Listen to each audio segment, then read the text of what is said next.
And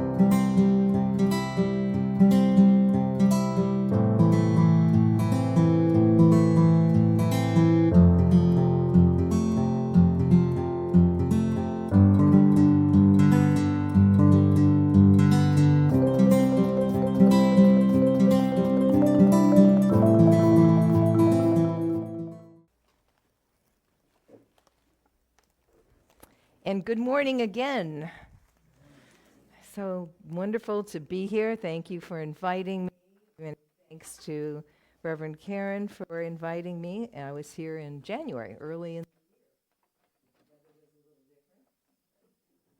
but it was lovely then too. And I love the drive over from Athens. It's just about 100 miles on the nose or on the tires and on the gas. And it's a lovely drive and it takes about 2 hours. I am so grateful to be here. Can you hear me in the back? Sometimes, let me know, because sometimes I get quiet without realizing I'm getting quiet. So, would you like to turn to someone or wave at someone and just say, good morning, hi, how are you doing? Oh, there you are. Oh, hello, hello. Because this is a wonderful community, and I think we share that and spread that by acknowledging it. Gayla, thank you for the music. It was fabulous and wonderful. Your piano playing is just amazing. So thank you so very, very much. Thank you for that wonderful introduction and all the way you handled the bowl and just everything. Really well done.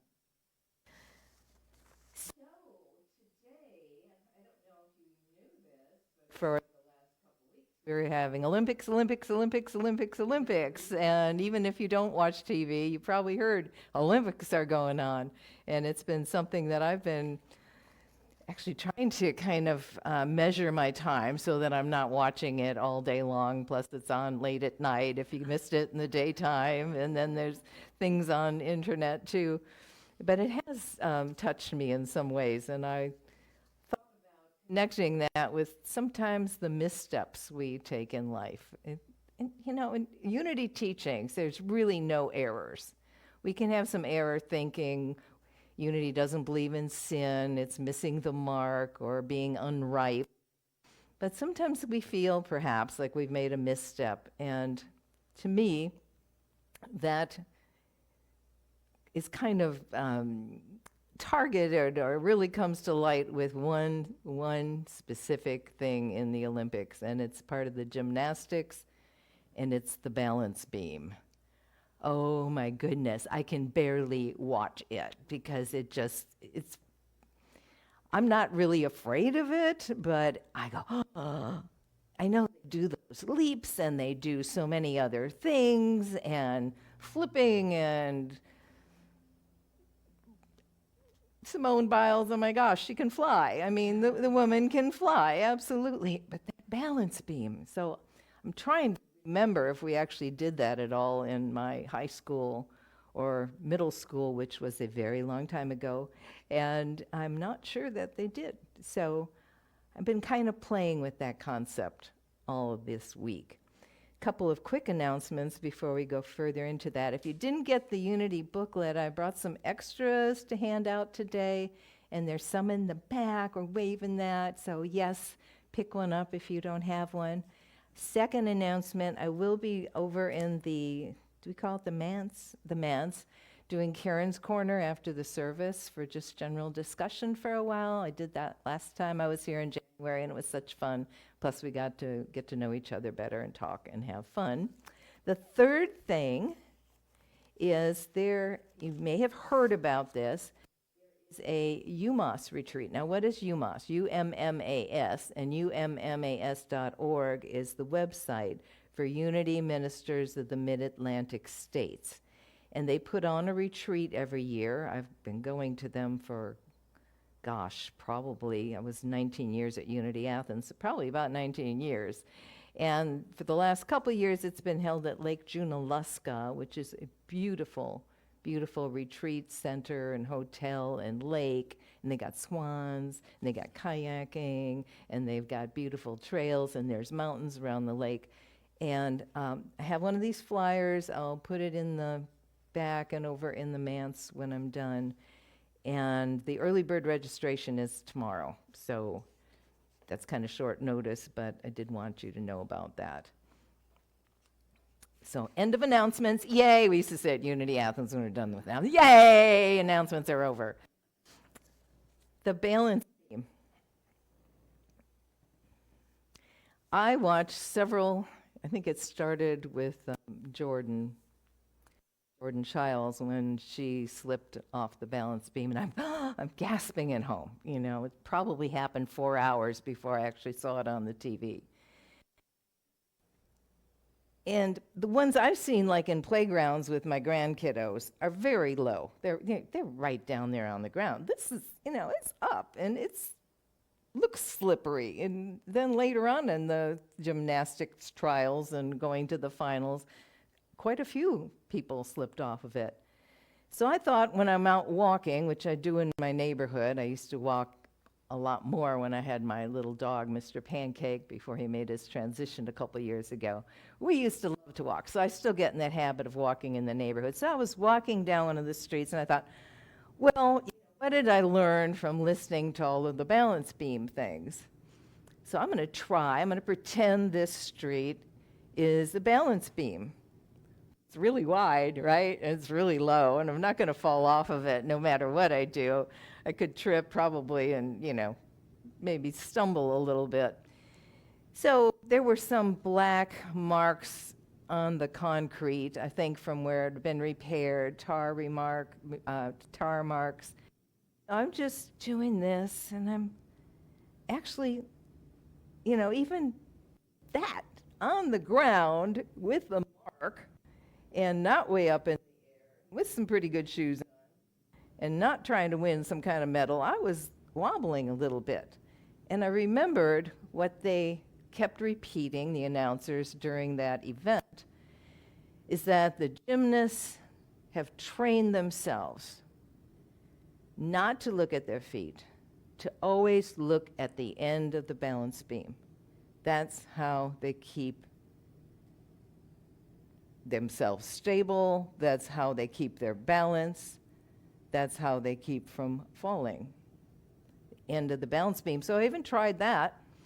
And as I did that, I found it's easier to put my feet in front of each other when I'm looking that way. And also when I'm looking up versus looking down at my feet. So that went pretty well until I came to some big trash bins that were out for picking up, and then the road got a little less traveled and a little smellier. But I learned something, because isn't that like life? We can look where we are, we can look where we're going, but when we look at the end result, the what we want, the where we plan to go, I think that helps us uplift not only our vision, but our balance and our ability to get to where we want to go.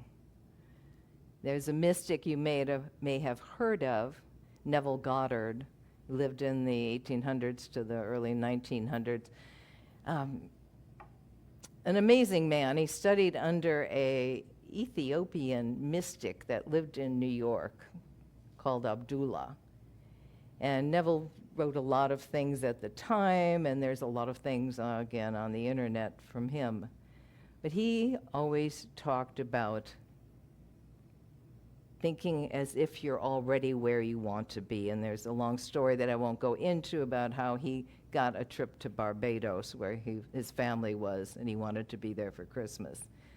Because Abdullah taught him, you're already in Barbados. If you're talking about getting there and going there and how you're going to get there, that will thwart your journey. So you may not want to go to Barbados, but wherever you are wishing to go, it might be one wish, it might be just one area of your life that you are thinking about getting to, or a goal that you're setting. Consider thinking about looking at the end of the balance beam. What would it be like to be there?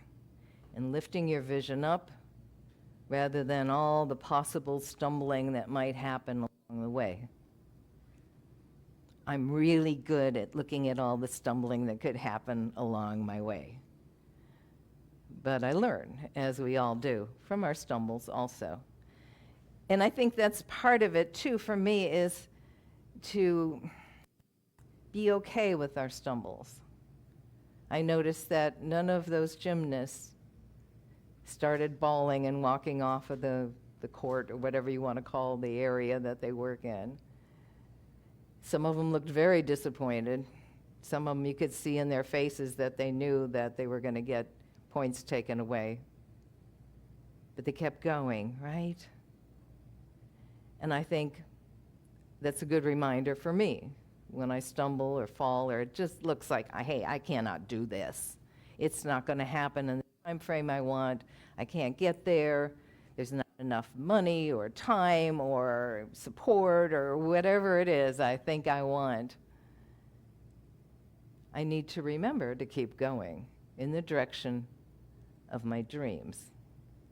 And it's okay, too, if sometimes we put them aside, and sometimes we can ask for guidance.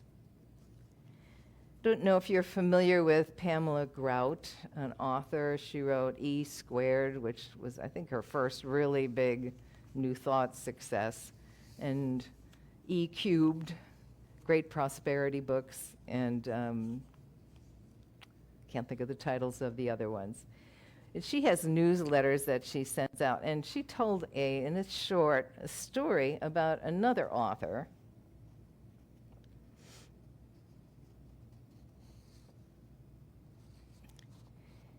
And she says this: at last count, the 2002 novel, The Secret Life of Bees. Anybody read that book or seen the movie? Yeah.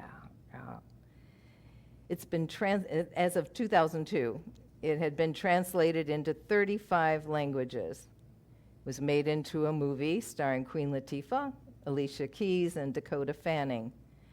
But it would never have been written without its author, if its author, Soo-Mun Kid, hadn't been bold and reckless enough to ask for what she wanted and to follow the breadcrumbs that led her there.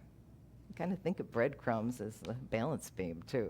Okay, they're straight and on the floor where I like my balance beams. In 1993, at a coven in Polanianis on the Greek island of Crete, Kidd bowed down before a dark-faced icon of the Virgin Mary. She humbly asked for the courage to become a novelist. And it's okay to whatever we kneel down. You know, the Bible says no, kneel down to false gods. Whatever you believe in, right? That's what I love about unity and New Thought also. So that moment, she saw that statue, she felt connected to the Mary spirit, and she had a request. She always knew she wanted to write, even though her fear of making a decent living at it convinced her to get a nursing degree and to work as an RN instead. But until that day, that very day, she dared utter her dream out loud. Before that, she didn't. She was holding it in. She was struggling with it. She wasn't maybe moving forward on the balance beam to get where she wanted to go. And there she was, to an icon that was hanging from a gnarly tree branch. That's the way Pam Grout describes things. And she had just been writing inspirational fiction, lots of short pieces. She had a book of short pieces, but no novel. She returned from Greece and wrote a first chapter about a girl whose bedroom is full of bees. If you read the book, you remember that scene. She took that to a writer's conference where the professor who was teaching there called it interesting. Just something to remember if you're a writer and you go to writers' conferences or you have people critique your work. Be very careful not to let somebody change your thoughts about how good your work is.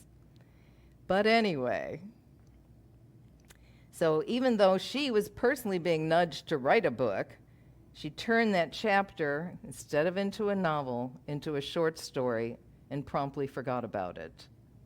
except not really. It percolated in her mind for years. Have you had anything percolate in your mind lately? It's better than coffee, okay? And it's good. That percolating is, what does it do? It fills time. It, allows other things to come in. It, I think, keeps us open to other opportunities. So there it was, percolating in her mind. Except now I lost my place because my mind was percolating. So she was in the Mediterranean again, and this time on a postgraduate trip with her daughter, Anne. And her unrequited dream of being a novelist was still hanging around inside her heart, still trying to make her presence known at an olive grove outside the little home where Mary once lived. She decided to ask again. Lesson from me: if you ask for guidance the first time and you don't seem to get it, or you get guidance that doesn't seem to resonate, ask for it again. As she wondered in her memoir, when we send prayers into the universe, are they heard? Can they change anything? Or are our supplications a form of thinking? Unity or New Thought had someone that doesn't quite believe in some of our principles saying, oh, that's just magical thinking. It doesn't get you anywhere. But we teach, our principles teach, our thoughts become things, right?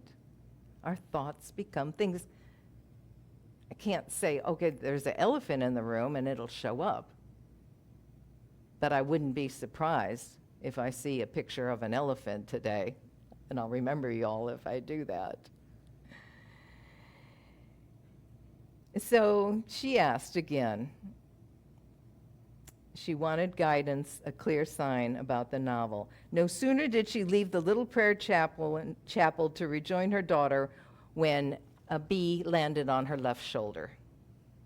This is Sue Monkit. What do you do when a bee lands on your shoulder? Brush it away, maybe. Tell someone else to brush it away so it stings them instead of you. That might be a misstep. Her daughter started to wave it away, but Sue put out her hand, shaking her head as if to say, no, it's a bee. It's a bee. They walked down the hill beside the spring with the holy water. The bee held its ground, rode back to the tour bus on Sue's shoulder. What's with the bee? Her daughter said. It's like it adopted you. And Sue replied, it's telling me about it's time to go home and finish up that novel I started 6 years ago. That became a bestseller in so many different languages and made into a movie. That is guidance. And I think guidance is part of that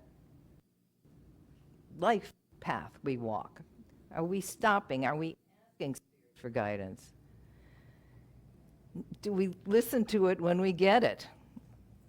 Guidance might tell us, go this way, try that. And we might say no. And that's okay too. But if it turns out that perhaps we should have taken that path, it's okay to try it later, to ask again. Myrtle Fillmore, co-founder of Unity, this is my absolute favorite quote of hers. I love Myrtle anyway. She just, she was the bee's knees. Okay, Myrtle was she was great. And she said this, all of us, sooner or later, come to the place in our development where we are no longer satisfied living the quote-unquote old life without knowledge of our oneness with God, the source of our being.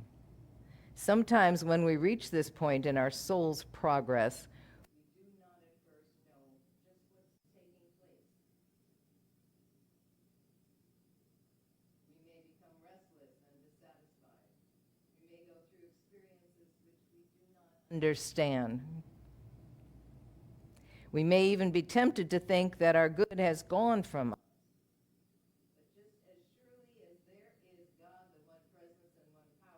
We shall find that this is what we shall find.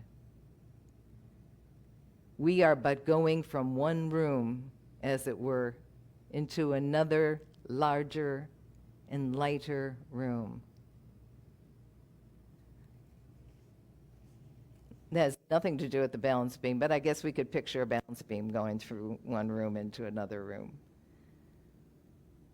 But, what is she saying? What is she saying? Another even brighter room as we work with these principles, as we allow ourselves to remember that we're spirit.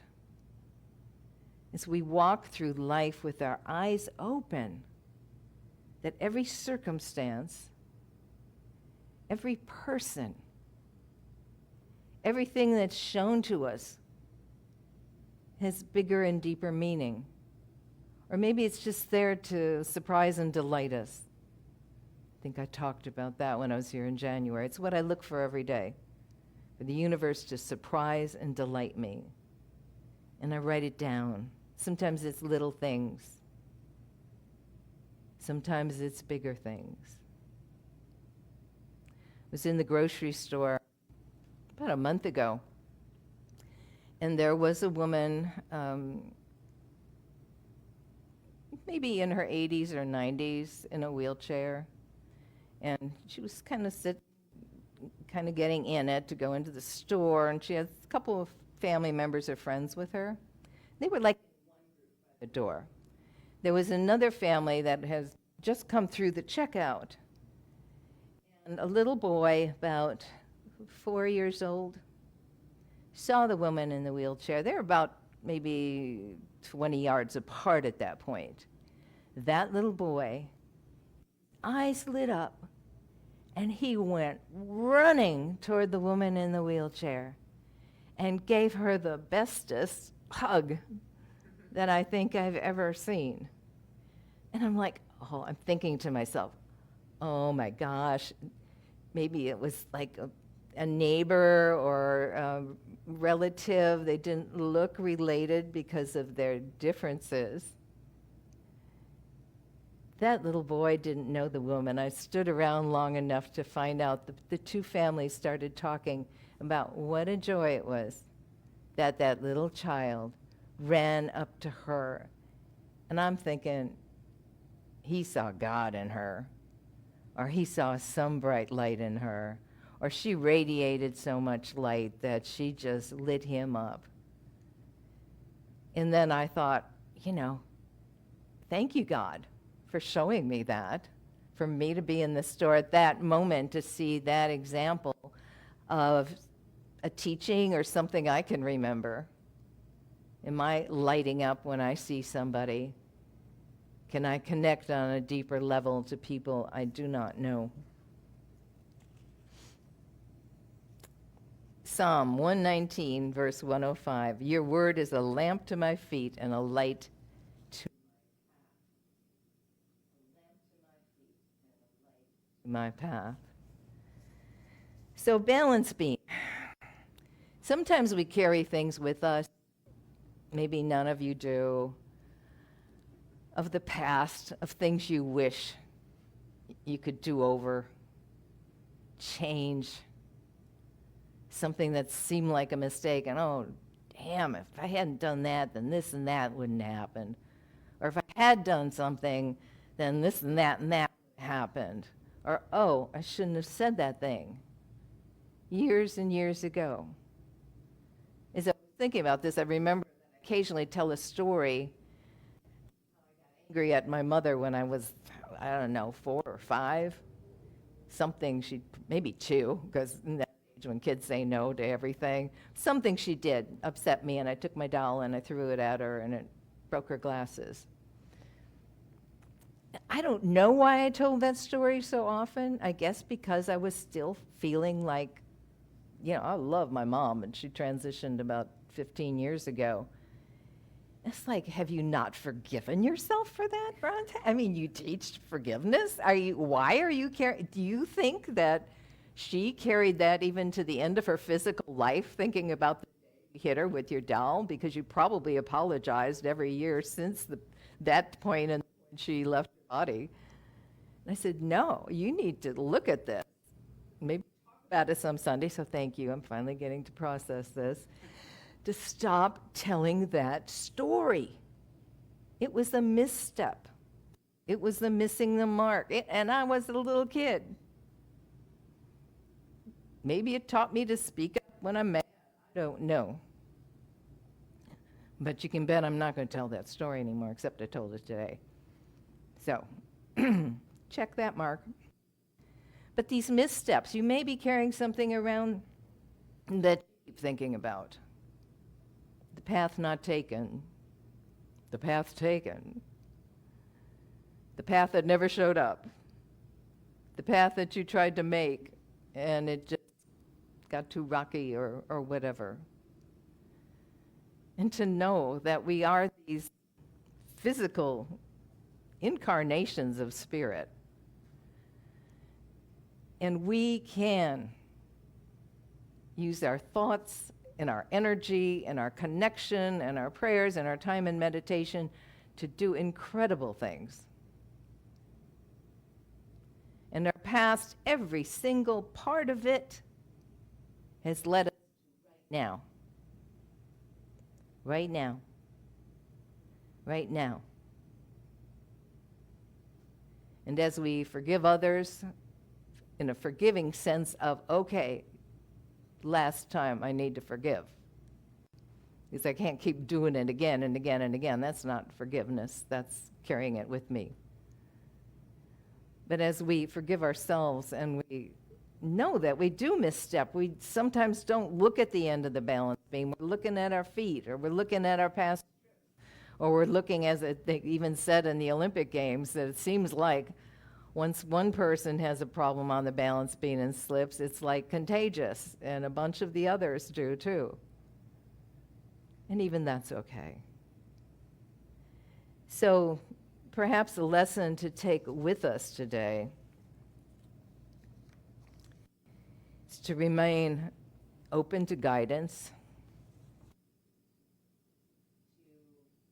to look at the end result, and be a bit of homework in that. Okay, I'm going to really look for guidance this week. I'm going to ask for guidance. I'm going to spend some time in meditation asking for guidance and being open to it. Perhaps writing it down, or praying over it, or making one little step toward that thing I want. Like Suman Kid did. Yeah, she put it aside for a while, but then she picked it back up again and wrote an incredible book. If you haven't read it, it's wonderful, especially during voting season, too. You can ask for guidance. You can dream lofty dreams. Neville Goddard's one of his favorite quotes was from James Allen, who wrote As a Man Thinketh, which has been refurbished over the years with better and more pronouns. As a woman thinketh, as a person thinketh, as a child thinketh, as a probably grandparent and all kinds of others think it. But it went like this. Dream lofty dreams, and as you dream, you shall become. The oak sleeps in the acorn. The bird waits in the egg. And in the highest vision of the soul,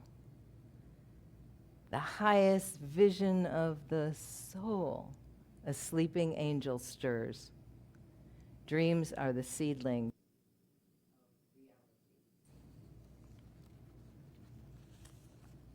I hope your balance beam remains playful. I hope when you feel like you misstep, to remember unity principles, that there really are no mistakes. It's all part of this divine beingness that we are. But we can learn from things that we can do better at.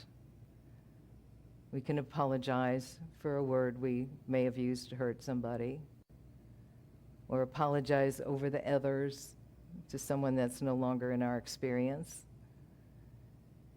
And I hope that in the days ahead that you just see something that lights you up so much that you want to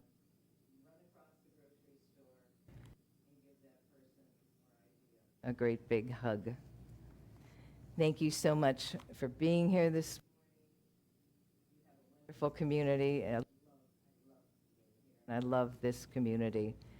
And remember, we've got free booklet, and then there is the retreat, and I'll be over for Karen's Corner in a little bit.